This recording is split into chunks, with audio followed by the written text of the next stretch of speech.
샬롬 할렐루야. 욥기 15장 12에서 22절입니다. 어찌하여 네 마음에 불만스러워하며 네 눈을 번뜩거리며 네 영이 하나님께 분노를 터뜨리며 네 입을 놀리느냐. 사람이 어찌 깨끗하겠느냐. 여인에게서 난 자가 어찌 의롭겠느냐.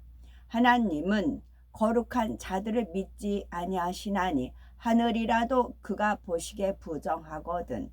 하물며 악을 저지르기를 물마심 같이 하는 가증하고 부패한 사람을 용납하시겠느냐.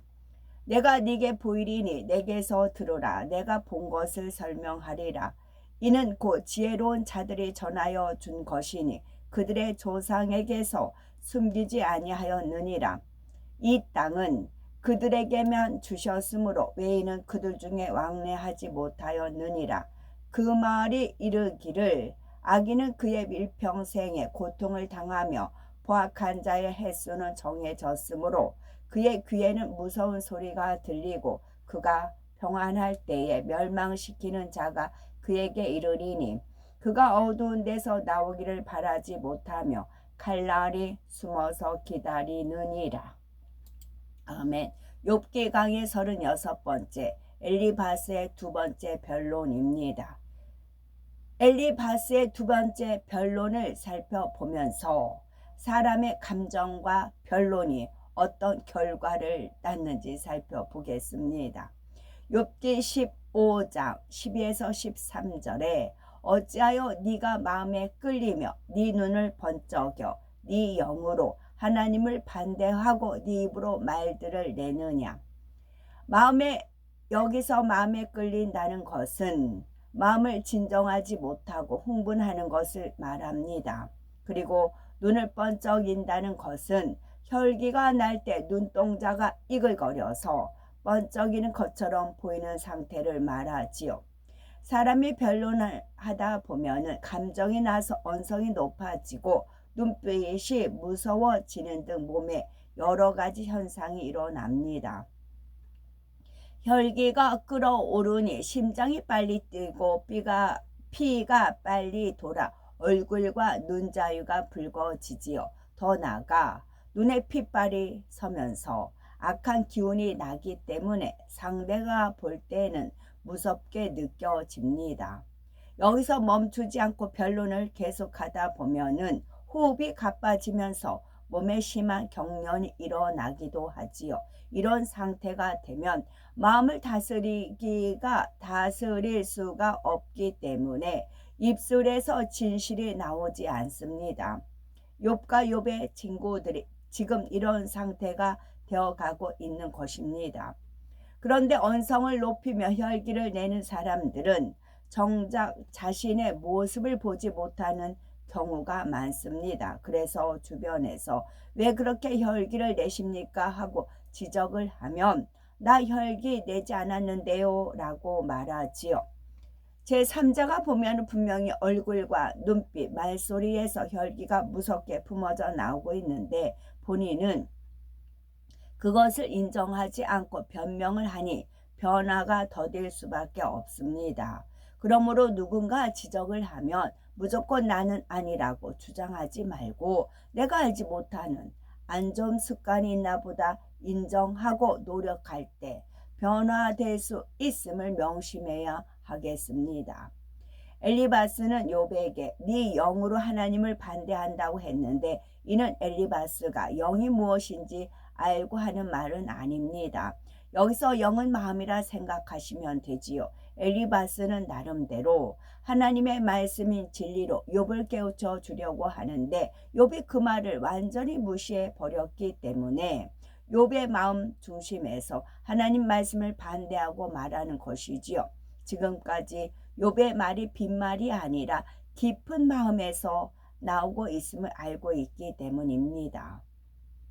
사람의 말은 세 가지 경우로 나누어 볼 수가 있지요. 마음에 있는 것이 입술로 나오는 경우가 있는가 하면 마음에 없는 말을 하는 경우도 있습니다. 예를 들어 상대가 정말 미워서 밉다라고 말하면 이는 마음에서 나온 말이지요. 하지만 마음으로는 상대를 미워하면서도 입술로는 얼마든지 사랑한다고 말할 수 있습니다. 이 두 가지 경우는 말하는 본인이 그 말의 의도를 압니다. 그런데 나도 모르게 거짓말이 나오는 경우가 있습니다. 이때 내 마음은 그게 아닌데 말이 헛나가서 이렇게 변명하기도 하지요. 이런 경우는 고의가 아니라 해도 거짓말에 해당합니다. 자기도 모르는 깊은 마음에 있는 것이 입술로 나온 것입니다. 우리가 진리 안에 정직하게 살아간다면 입술의 말이 마음과 일치가 됩니다. 거짓말 안 한 것은 물론 스쳐 지나가는 말이라도 헛된 말이 없으며 실수로라도 마음에 없는 말이 나오지 않는 것입니다. 그러므로 우리는 온전히 진실한 마음을 이루어 언행이 일치하는 삶을 살아야 하겠습니다.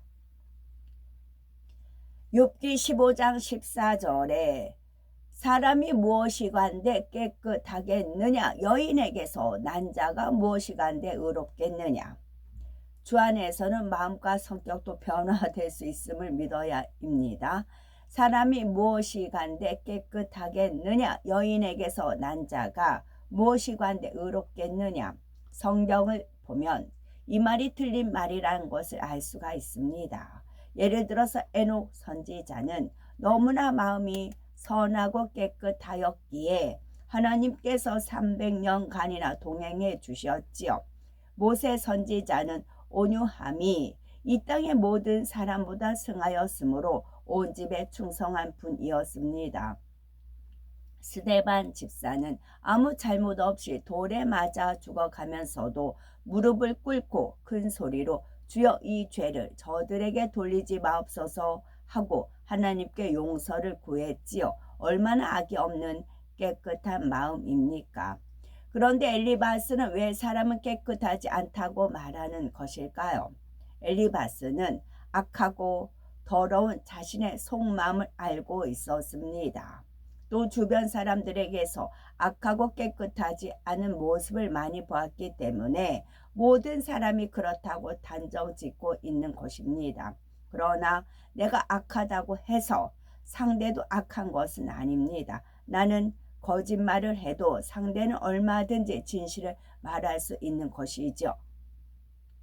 또 엘리바스는 여인에게서 난 사람 가운데 의로운 자가 없다고 했는데 이 말은 육적으로나 영적으로도 옳지가 않습니다. 우리나라 이순신 장군은 여인에게서 태어났지만 나라에 충성하며 부모에 효도하고 형제간에도 우애했습니다. 아무 잘못 없이 백일 종군하면서도 왕을 원망하지 않았으며 나라와 백성들과 부모 형제를 위해서 목숨을 바쳤지요. 이처럼 여인의 몸에서 난 사람 중에도 의인을 찾아볼 수가 있습니다. 영적으로도 마찬가지입니다. 누구든지 예수 그리스도를 영접하여 성령을 선물로 받으면 죽었던 영이 살아나고 하나님의 자녀된 권세를 얻게 됩니다. 이처럼 믿음으로 죄 사함을 받아 의롭다 함을 얻으면 의인이라 칭함을 받지요. 그러나 진정한 의인이 되려면 성령으로 영을 낳으며 죄를 버리는 것은 물론 악은 모든 모양이라도 버려야 합니다. 우리가 성령의 역사에 순종하는 만큼 마음에서 악과 비질리는 벗어지고 진리로 채워집니다.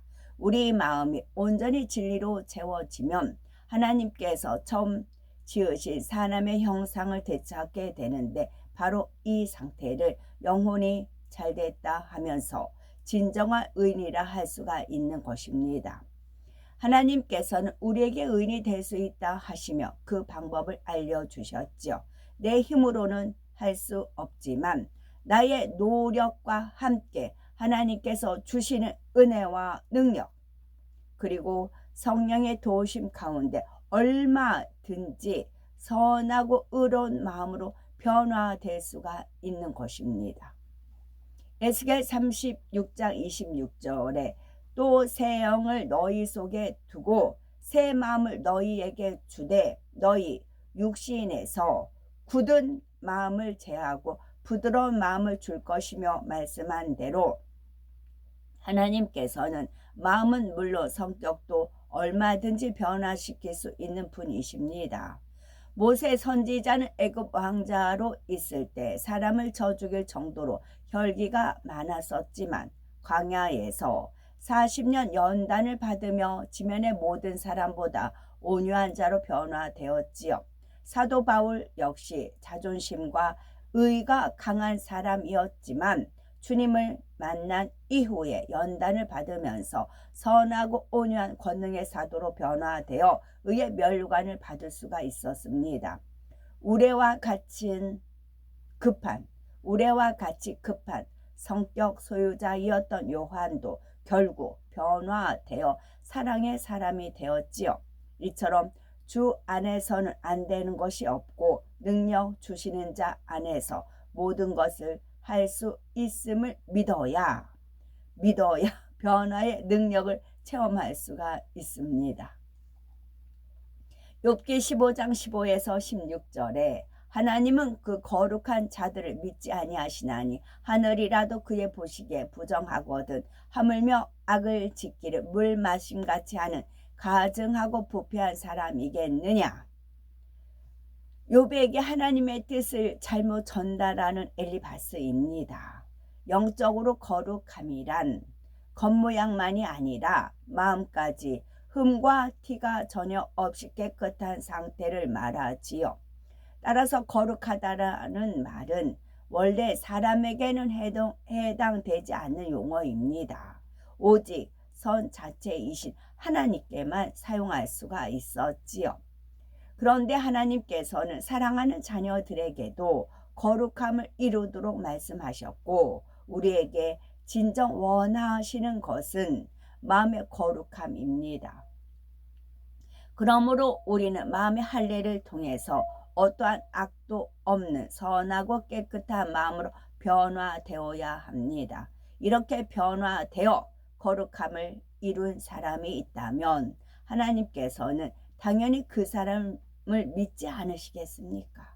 그러나 엘리바스는 감정이 격해지니 하나님은 그 거룩한 자들을 믿지 않는다라는 말을 함부로 내뱉고 있습니다. 또 엘리바스는 하늘이라도 그의 보시기에 부정하다라고 말하는데 이 또한 옳지가 않는 말입니다. 하나님께서는 태초에 인간 경작의 터전이 될 천지 만물을 창조하시며 기뻐하셨습니다. 하나님께서 지으신 모든 것에는 영적인 의미가 담겨 있습니다. 하늘은 영적으로 천국을 의미하지요. 하나님께서는 사람의 마음에 본향인 천국을 사모하는 마음을 주셨기에 우리는 하늘을 보면 그리움이 일어납니다. 그런데 하나님께서는 이러한 하늘을 어찌 부정하다고 하시겠습니까? 엘리바스는 하나님을 오해하여 욥에게 잘못 전달하고 있는 것입니다. 사람은 물 없이는 살 수 없게 하루에도 몇 차례씩 물을 마십니다. 이렇게 물을 마시듯이 악을 짓는다면 얼마나 악한 사람입니까? 또한 부패란 사람의 본분을 떠나 잘못 행해지는 모든 것을 말하는데 엘리바스는 바로 욥이 이처럼 악하고 부패한 사람이라고 말하고 있습니다. 욥아, 너는 물을 마시듯이 악행을 하니 심히 가증하고 부패한 자다. 하나님께서는 거룩한 자라도 믿지 않으시고 하늘이라도 부정하게 보시는데 하물며 너처럼 악한 사람을 용납하시겠느냐라고 매도합니다. 감정이 격해질 대로 격해지니 도저히 상상할 수 없는 표현들까지 나오는 것을 볼 수가 있지요. 그러나 욥은 중심 자체가 악한 것이 아니며 가증하고 부패한 사람이 아니었습니다. 친구들이 욥의 감정을 자꾸만 부추겨 입술에 올무를 만들며 죄를 짓도록 만들어가는 것이지요. 친구들은 욥이 자기 말에 동조해 주지 않으므로 혈기를 내고 또 욥은 의로운 자신을 친구들이 악하다고 하니 감정이 격해진 것입니다. 서로 자기가 옳다고 주장하며 공방이 계속되니 피장파장이죠. 바로 변론이 이런 결과를 가져온 것을 알아야 합니다. 세상에서는 서로 변론하다가 감정이 쌓이면 엉뚱한 말이 나오고 더 심하면 몸까지 부들부들 떨면서 저주까지 나오는 경우를 볼 수가 있습니다. 그러므로 하나님께서는 우리에게 변론하지 말라고 거듭거듭 말씀하시는 것입니다. 변론하는 사람들 중에는 제3자의 말만 듣고 엉뚱하게 판단하고 저주하는 경우가 있습니다. 그러나 우리가 눈으로 직접 보고 귀로 직접 들어서 판단한다 해도 그 판단이 맞지 않을 수도 있음을 알아야 합니다. 상대가 거짓말을 할 수도 있고 또 사실을 말한다 해도 듣는 사람이 자신의 생각과 느낌으로 받아들이면 원뜻에서 멀어지는 법입니다. 사람의 외모를 보고 판단하는 경우도 많은데 사람의 마음은 오직 중심을 보시는 하나님만이 정확히 알 수가 있는 것입니다. 그러므로 서로 간에 변론을 벌이면 물론이요 어느 누구도 판단 정죄하는 일이 없어야 하겠습니다. 아멘. 샬롬.